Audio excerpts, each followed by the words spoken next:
नमस्कार प्यारे विद्यार्थियों, श्री शक्ति क्लासेज में आज फिर से आपका स्वागत है।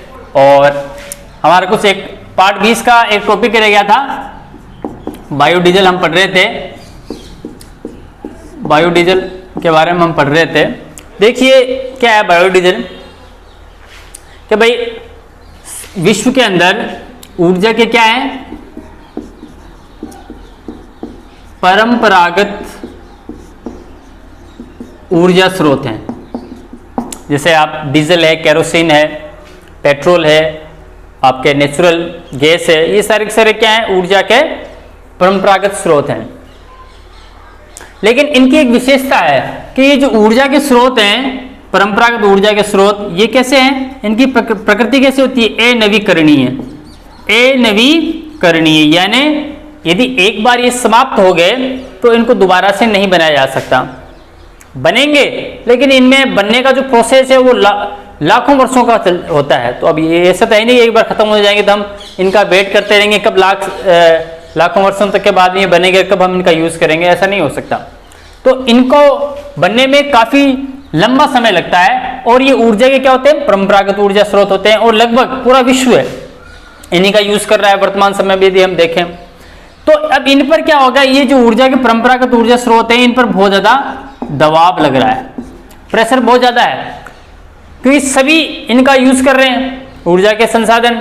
और जिनके पास में ये ऊर्जा के भंडार हैं वो इनसे अथाह पैसा भी कमा रहे हैं। आपने सऊदी अरेबिया का नाम सुना होगा, कुवैत है, बहरीन है, कतर है, ऐसे बहुत से गल्फ कंट्रीज इन छोटे छोटे देश हैं जो कि हमारे किसी राज्य से भी छोटे हैं वो, लेकिन वहां पर कुछ नहीं है, बरसात कुछ होती नहीं है ना, पानी कोई स्रोत ही नहीं है वहां पर। पानी भी वो समुद्र का फिल्टर करके वो पानी पीते हैं। लेकिन उनके पास में क्या है, उनके पास में ऊर्जा के संसाधन हैं। और वो भी क्या है, अथाह संसाधन है उनके पास में, यानी ऊर्जा के बहुत बड़े बड़े भंडार हैं उनके पास में। इसलिए उनकी जो करेंसी है उसकी वैल्यू है ना, उनके पास में खूब पैसा है ऊर्जा के कारण। तो अभी वर्तमान समय में वही देश विकसित है, वही देश अग्रणी है जिसके पास में ऊर्जा के जो भंडार हैं वो बहुत अधिक मात्रा में, यानी उसके जो ऊर्जा के संसाधन हैं वो यदि उसके पास में अधिक मात्रा में है तो वो क्या है, एक समृद्ध देश माना जाता है। अब चूंकि हम बात कर रहे हैं कि ये जो ऊर्जा के स्रोत हैं ये कैसे हैं, अनवीकरणीय, कभी न कभी खत्म होंगे।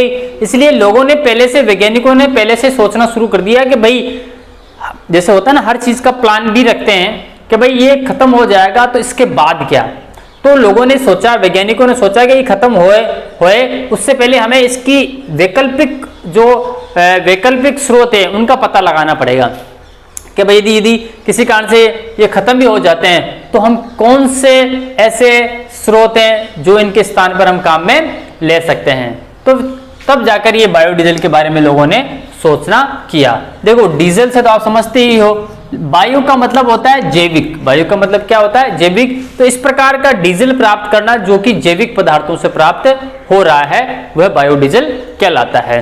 अब आपने बहुत से जो हमारे खाद्य तेल जैसे सरसों, मूंगफली, सूरजमुखी, ठीक है, तिल आदि पादपों में वसीय तेल या क्या होते हैं, लिपिड्स पाए जाते हैं। अब हम बात कर रहे हैं बायोडीजल की।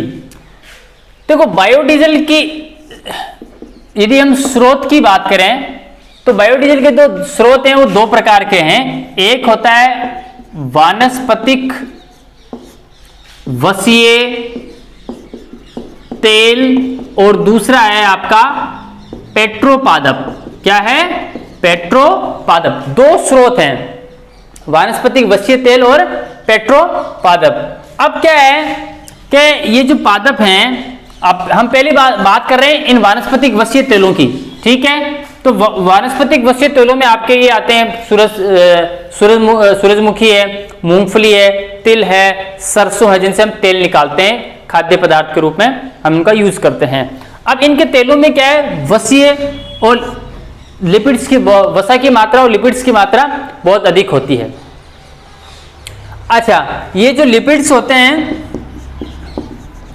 लिपिड्स क्या होते हैं? ये ऊर्जा के क्या होते हैं? स्रोत होते हैं। एक तरीके से ऊर्जा के क्या होते हैं? स्रोत होते हैं। इनके अंदर क्या होता है? हाइड्रोकार्बन, क्या? हाइड्रोकार्बन की मात्रा अधिक होती है। हाइड्रोकार्बन की मात्रा क्या होती है? इसमें अधिक होती है।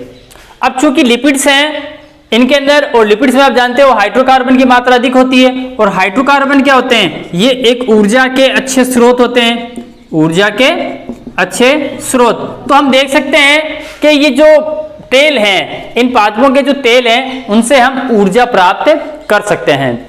तो अब इसके लिए हमें करना क्या पड़ेगा, है ना? सीधा तेल तो डालेंगे नहीं, कि इनसे जो इनका जो लिपिड्स है, इन तेलों का जो लिपिड्स है, उसका एस्टरीकरण करवाया जाता है।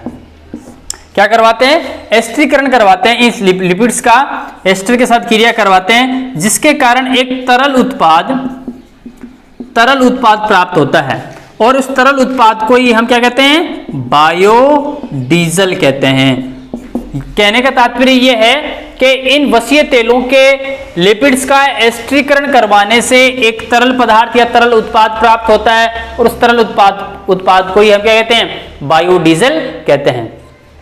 अब ये जो बायोडीजल है, इसके अंदर और कोई फिल्ट्रेशन वगैरह नहीं करना पड़ता और उसका शुद्धिकरण नहीं करना पड़ता। इस बायोडीजल को हम सीधे ही यूज कर सकते हैं। सीधे ही यूज कर सकते हैं का मतलब क्या है? कि अब हम ये जो बायोडीजल हमें प्राप्त हो रहा है, इसको हम डीजल के साथ मिला सकते हैं। डीजल के साथ में मिलाकर डीजल की खपत को हम कम कर सकते हैं। तो अब इससे, अब हालांकि यदि हम सोचें कि अब हम पूरा का पूरा बायोडीजल डाल लें हमारी गाड़ी के अंदर, तो ऐसा संभव नहीं है, क्योंकि अभी तक इसमें ज्यादा प्रोग्रेस नहीं हो पाई है।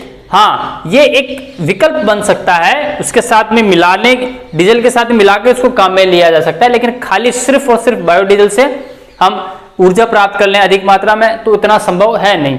तो हम बायोडीजल को डीजल के साथ में मिलाकर उसकी खपत को कम कर सकते हैं। किसकी? डीजल की खपत को हम कम कर सकते हैं। जैसे उदाहरण देखें, हम मान लो एक तो हम हमारी गाड़ी के अंदर पूरा का पूरा 100% क्या डाल रहे हैं? डीजल ही डाल रहे हैं, और एक हम 70% डीजल डाल रहे हैं और प्लस 30% बायोडीजल डाल रहे हैं। तो अब हमें क्या होगा? दो फायदे हो रहे हैं। एक तो 30% डीजल की खपत क्या हो गई? हमारी कम हो गई।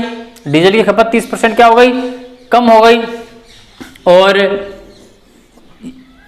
और हमारी जो यदि सस्ता हो ये बायोडीजल, यदि सस्ता हो बायोडीजल, तो क्या होगा? हमें इसके लिए पैसे भी कम खर्च करने पड़ेंगे। दो फायदे हो रहे हैं, एक डीजल की खपत कम हो गई, और कम पैसों के अंदर हमें अधिक मात्रा में जो ऊर्जा है वो प्राप्त हो रही है। तो हम इस बायोडीजल को सीधे ही डीजल के साथ में मिलाकर यूज कर सकते हैं। ठीक है। अब लेकिन फिर यहां पर एक समस्या आ जाती है।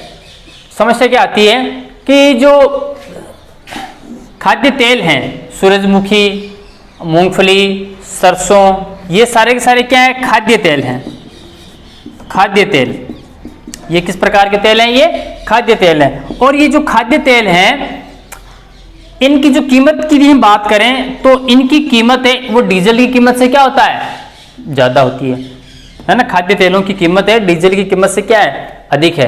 तो अब यदि हम महंगे तेल से डीजल बना रहे हैं, जबकि डीजल क्या है? इन तेलों की अपेक्षा सस्ता है, तो फिर यहां पर बात जचती नहीं है।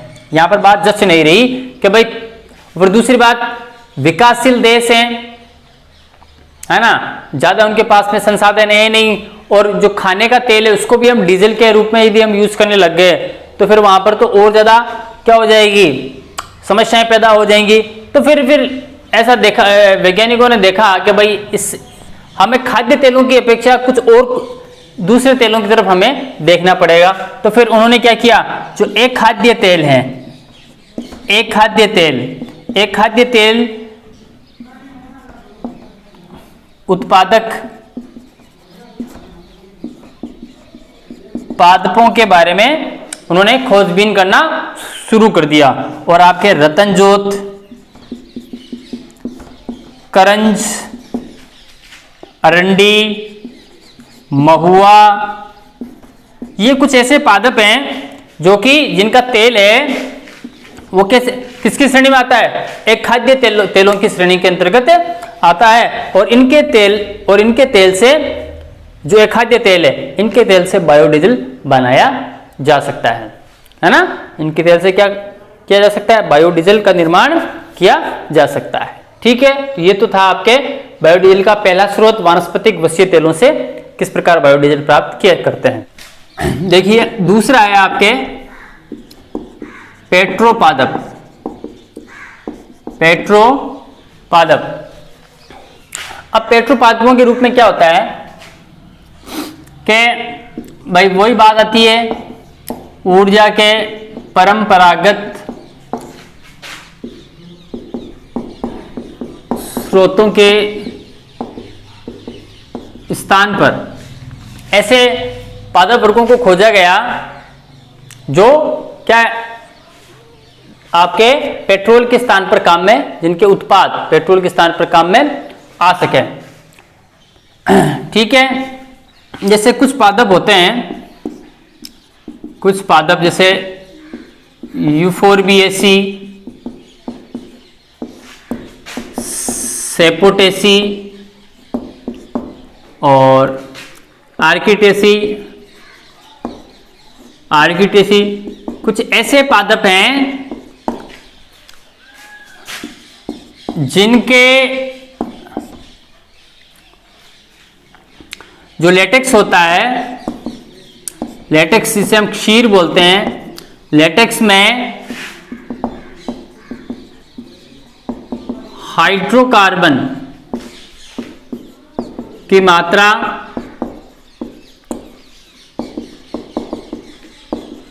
अधिक होती है। ठीक है, हाइड्रोकार्बन की मात्रा अधिक होती है इनके लेटेक्स में। अच्छा, अभी लेटेक्स क्या होता है? ये लेटेक्स, यदि हम लेटेक्स की बात करें तो यह इन पादपों का क्या होता है? प्रकाश संश्लेषी उत्पाद, प्रकाश संश्लेषी उत्पाद होता है। यानी पादप प्रकाश संश्लेषण की क्रिया करते हैं। प्रकाश संश्लेषण क्रिया के उपरांत जो उत्पाद बनाते हैं वो क्या कहलाता है? लेटेक्स या शीर। और इस लेटेक्स और शीर में क्या होते हैं? हाइड्रोकार्बन की मात्रा अधिक होती है। तो इन पादपों को पेट्रोल के स्थान पर प्रयुक्त किया जा सकता है। ठीक है, इन पादपों को पेट्रोल के स्थान पर क्या किया जा सकता है? प्रयुक्त किया जा सकता है। चूंकि इनको पेट्रोल के स्थान पर प्रयुक्त किया जाता है, अतः इन पादपों को क्या कहते हैं? पेट्रोपादप। क्या नाम दिया हमने? पेट्रोपादप कहते हैं। पेट्रोपादप कहते हैं। एक इंस्टीट्यूट है या एक संस्थान है, उसका नाम है भारतीय इंस्टीट्यूट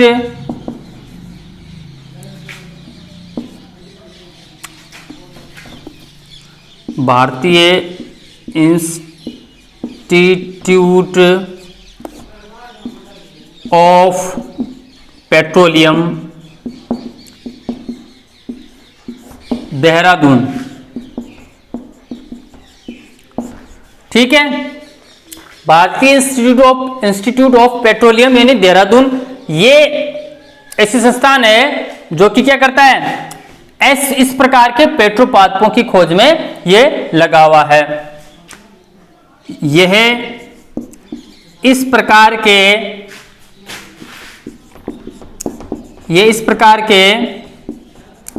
पेट्रोपादपों की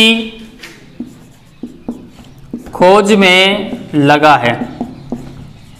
ठीक है, पेट्रोपादपों की खोज में इस प्रकार ये लगा हुआ है कि भाई और भी जो पादप हैं, है ना, जो पेट्रोपादप है उनकी खोज की जा सके।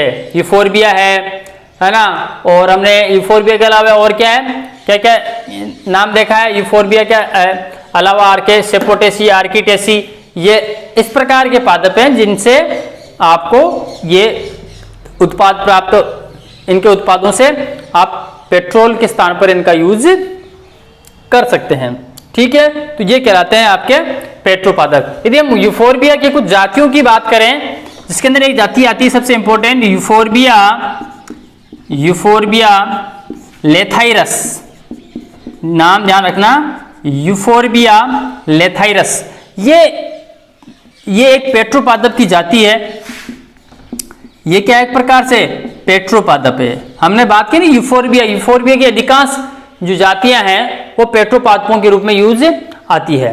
तो यूफोर्बिया लेथाइरस उन्हीं में से एक ऐसा पादप है जो कि पेट्रोपादप के रूप में यूज किया जाता है। तो इस प्रकार पेट्रोपादपों की हम बात करें तो पेट्रोपादपों में जो प्रकाश संश्लेषी उत्पाद होता है, उनका जो लेटेक्स होता है, उसका जो शीर होता है, उनसे उन उत्पादों से उनको पेट्रोल के साथ में मिलाया जाता है। चूंकि उनके अंदर हाइड्रोकार्बन की बहुत अधिक मात्रा होती है और हम जानते हैं हाइड्रोकार्बन क्या होते हैं, ऊर्जा के बहुत अच्छे स्रोत होते हैं। तो उनको पेट्रोल के स्थान पर मिलाने पर हम पेट्रोल की बचत कर सकते हैं और ऊर्जा के एक नवीन स्रोत हैं उसका हम क्या कर सकते हैं, उसको हम बढ़ावा दे सकते हैं। उसके बाद में जो पेट्रोपादप हैं उनमें मुख्य रूप से क्या है, यूफोर्बिएसी हैं, सेपोटेसी और आर्किटेसी ऐसे पादप वर्ग हैं जिनसे आप पेट्रोपादप प्राप्त कर सकते हो। और इनमें मुख्य रूप से होता है यूफोर्बिया लेथाइरस। आगे है देखो, भारत एवं राजस्थान में बायोडीजल का उत्पादन। कि भाई बायोडीजल की अहमियत तो हमने देख ही ली है कि भाई हम इसको बायोडीजल पेट्रोल डीजल के साथ में मिलाने से इनकी खपत कम की जा सकती है और ये सस्ता भी पड़ेगा, है ना, और ये पर्यावरण को भी प्रदूषित नहीं करेगा बायोडीजल। तो भारत एवं राजस्थान में अब बायोडीजल के बारे में धीरे धीरे क्या हो रही है, इसका उत्पादन बढ़ाने की अनेक योजनाएं बन रही है। तो यदि हम देखें शुरुआत से, तो भारत में जो ये आपके पेट्रोल डीजल वगैरह ऊर्जा है, ऊर्जा का उत्पादन कितना होता है, मात्र 30%।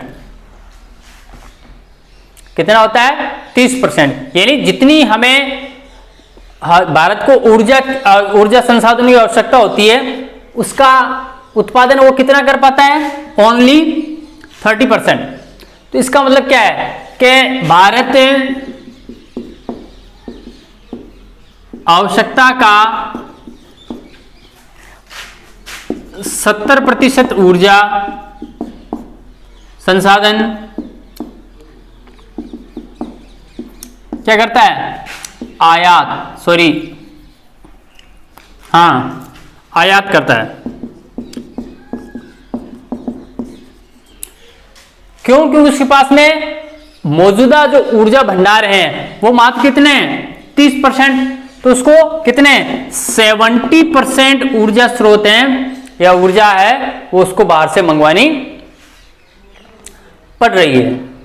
तो अब फिर वैज्ञानिकों, भारत के वैज्ञानिकों ने देखा भाई हमें इतनी बड़ी मात्रा में ऊर्जा है वो बाहर से मंगवानी पड़ रही है पेट्रोल डीजल केरोसिन गैस के रूप में। तो फिर उन्होंने इस बायोडीजल पर क्या किया, फोकस किया, ध्यान दिया। अतः बायोडीजल पर ध्यान दिया गया, है ना। वर्तमान में 18 राज्यों के 200 जिलों में बायोडीजल पर कार्य किया जा रहा है।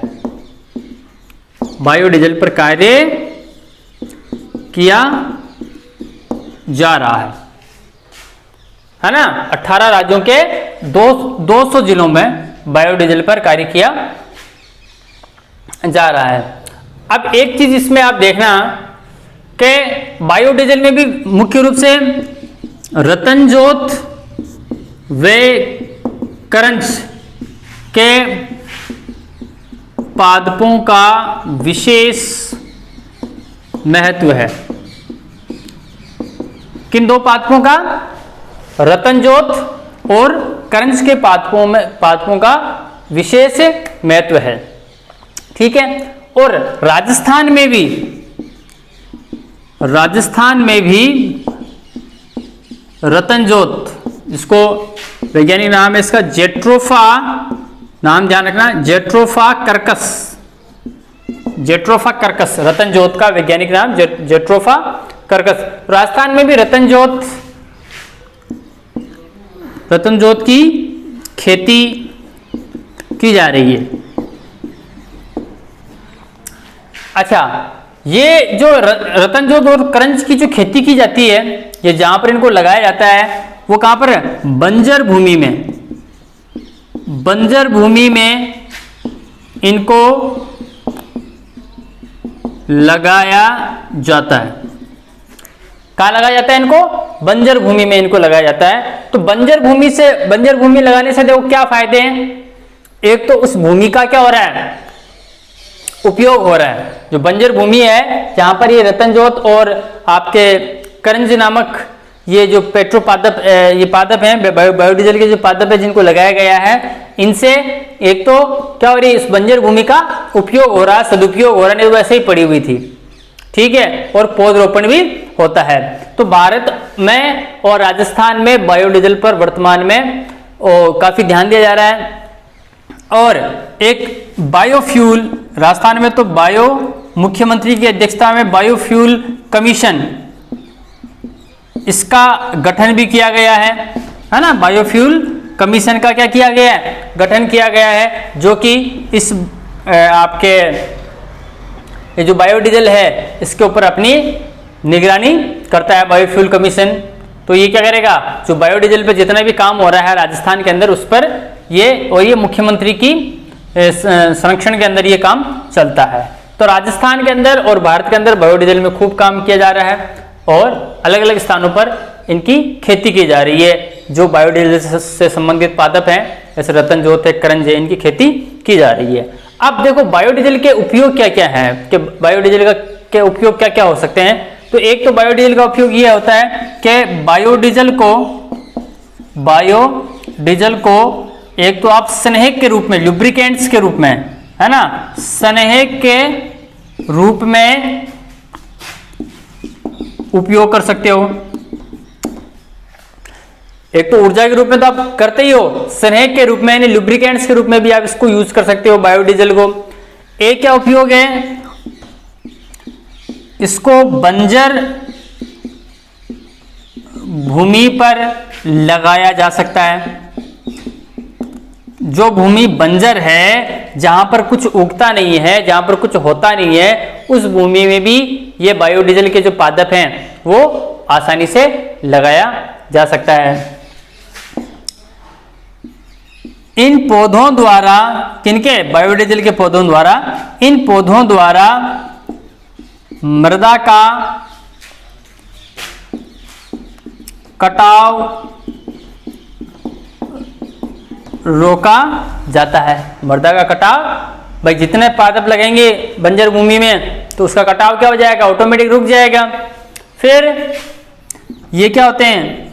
ऊर्जा के स्रोत भी होते हैं, ऊर्जा के स्रोत भी ये होते हैं। तो इस प्रकार ये बायोडीजल है, इसके खूब सारे उपयोग हैं और इसको हर एक राज्य के अंदर प्रोत्साहन मिलना चाहिए।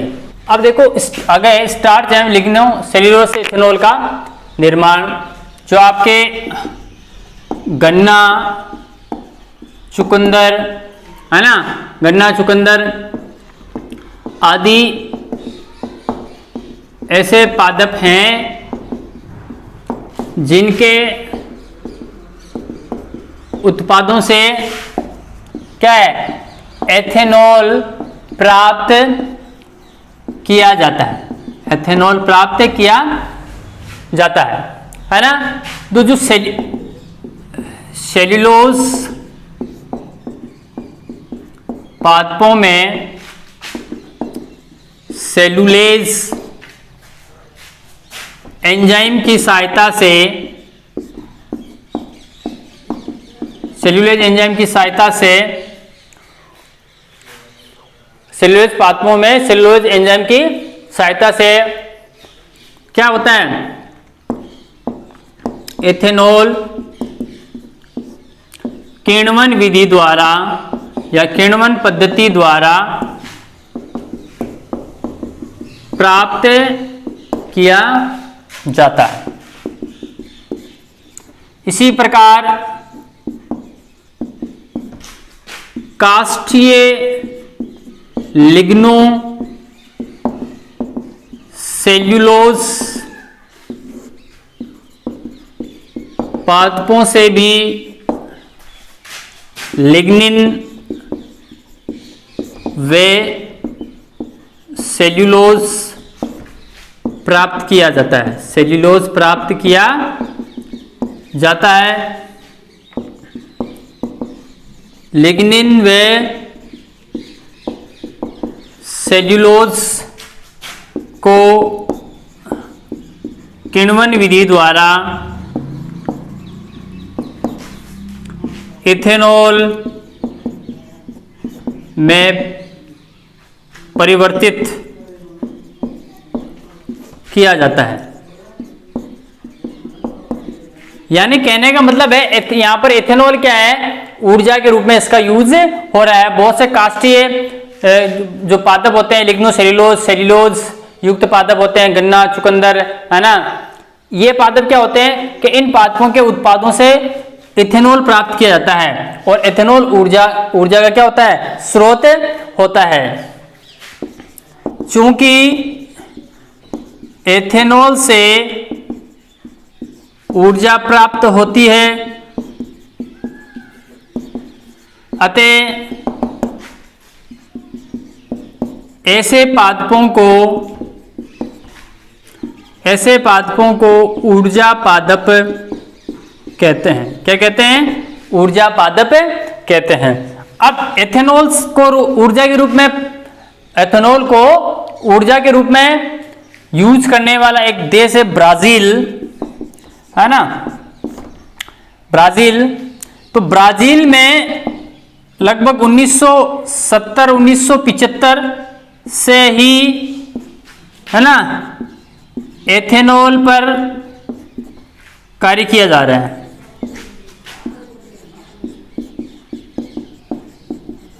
यानी वहां पर पेट्रोल के साथ पेट्रोल प्लस इथेनॉल, एथेनॉल का मिश्रण मिलाया जाता है। ठीक है, पेट्रोल को एथेनॉल के साथ में मिलाया जाता है। तो ये सब कहां पर है, ये ब्राजील के अंदर 1970-1975 से ये प्रोग्राम है वो चल रहा है। तो ये आपके स्टार्ट है लिग्नोसेल्यूलोज से एथेनॉल का निर्माण। अंतिम है आपके शैवालीय हाइड्रोजन फैक्ट्री, है ना, शैवालीय हाइड्रोजन फैक्ट्री। अब शैवाल क्या है, शैवाल एक जल में उगने वाला प्रकाश संश्लेषी जीव है या वनस्पति है। ठीक है, जल में उगने वाला प्रकाश संश्लेषी वनस्पति। अब क्या है, अब चूंकि अब ये प्रकाश संश्लेषण की क्रिया करेगा, प्रकाश संश्लेषण की क्रिया करता है, अतः क्या प्रदान करेगा, ऑक्सीजन, है ना, ऑक्सीजन देगा ना, कार्बन डाइऑक्साइड ग्रहण करेगा और ऑक्सीजन प्रदान करेगा। परंतु यदि इन शैवालों को गंधक व ऑक्सीजन की आपूर्ति बंद कर दी जाए तो क्या होगा, ऑक्सीजन की आपूर्ति और गंधक की आपूर्ति यदि इन शैवालों को बंद कर दी जाए तो क्या होगा कि ये ऑक्सीजन के स्थान पर हाइड्रोजन देगा, है ना। इसको क्या प्रदान करना था, ऑक्सीजन, लेकिन ये हाइड्रोजन गैस प्रदान करेगा। अब ये ऑक्सीजन गैस प्रदान नहीं करेगा। और हम जानते हैं कि जो हाइड्रोजन गैस होती है वो बहुत ही ज्वलनशील गैस होती है, ज्वलनशील गैस होती है। इस प्रकार इस ज्वलनशील गैस का उपयोग ऊर्जा के भंडारण में किया जा सकता है ना। फिर से देख लो, शैवालीय हाइड्रोजन फैक्ट्री क्या है कि शैवाल के जल में उगने वाला प्रकाश संश्लेषी वनस्पति है, ये जीव है। अब ये प्रकाश संश्लेषण की क्रिया करता है, तो इसलिए ये क्या, एक तो क्या होता है, ऑक्सीजन प्रदान करेगा और साथ ही साथ कार्बोहाइड्रेट भी प्रदान करेगा।